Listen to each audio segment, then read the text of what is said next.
part of what I told them, and I promise I'm not going to read a hell of a lot during this entire workshop, but I think it's worth going through this to give us a clear sense of where we are. We are right now at an extraordinary juncture in the history of mankind, technology, and communication. Even more important than the Gutenberg press, the advances in digital cameras and the internet provide us an unprecedented opportunity. Ordinary citizens of the world now wield extraordinary power. We wield the power to communicate instantly, globally, and in a language, the visual language, which supersedes both the written and the spoken word. This visual language knows no frontiers, it needs no translation, it is contingent on no corporate support. It is one of the most powerful tools of our time, and backpack video journalism is the embodiment of this visual language. My name is Bill Gentile, and I'm an independent filmmaker and visual journalist. I also teach at American University in Washington, D.C. And I do, outside of the university, I conduct backpack video journalism workshops probably 5, 6, 8 times a year, both here in Washington, D.C. and in Latin America, actually, in the Caribbean.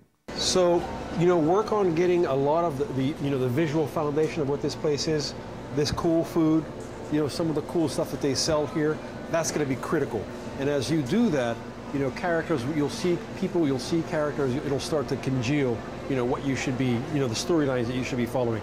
I think the storyline of Christian is one of these kids who, the new generation of tech-savvy kids who were practically born with one of these little, handheld gadgets in their hand.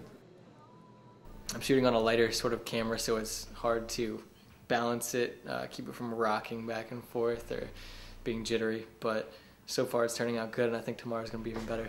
And when you hear me coming through the door, you're going to go over there, probably. I have somewhat of a background in the writing aspect of journalism and somewhat of a background in shooting video in a studio setting, and I kind of want to take those two and combine them together and learn video journalism better, because it's something that I've never really dabbled in. This is for you guys. Thank you. This workshop is going to be conducted very much in sync with that manual. I'm Thuy. I'm from Vietnam, and currently I'm a student at American University. And I'll be going to Vietnam to do it from Monday, so that's why I'm here. I have no background in filmmaking, so I'm definitely sure that I'll learn a lot this 4 days. She's, working hard on a project here about a man from Congo and his family who are here.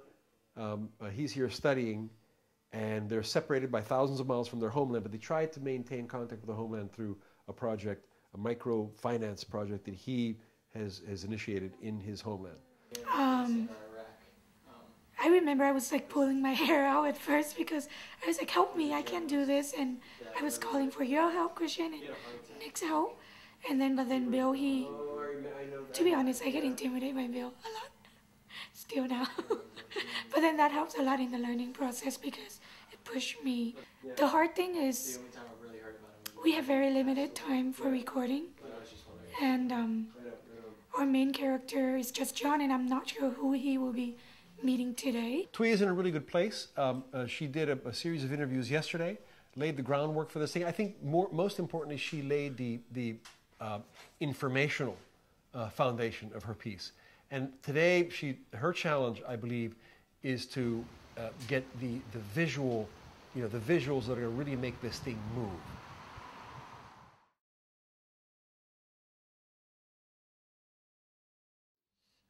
Before I went out on my first shoot, I kind of pictured just doing a story on the market, on the history of the market, on the owners of the store.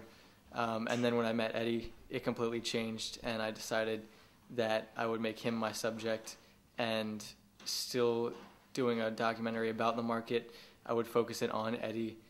Christian is working with a great story. He's got good characters, he's got a really visual place, and he's got a great concept. You see what I'm trying to do here? I want to stop it. You got to tell people what you're doing.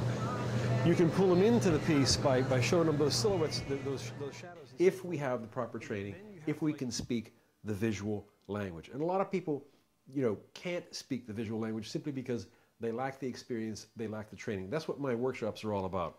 We are wired to respond to visual and audio messages, much more so than we are wired to respond to print messages.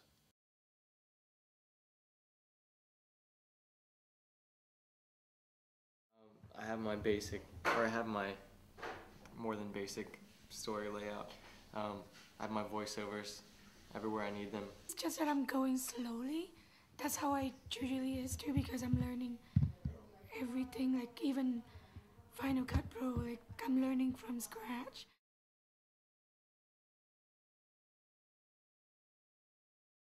I think that over the past 4 days, both of these participants really showed a tremendously steep learning curve of the visual language. I mean, they went from a place that was, you know, particularly in Thuy's case, where she had limited training and limited experience with the methodology, but she's learned the visual language, you know, really, really quickly. She's done a great job of putting together a quite compelling piece.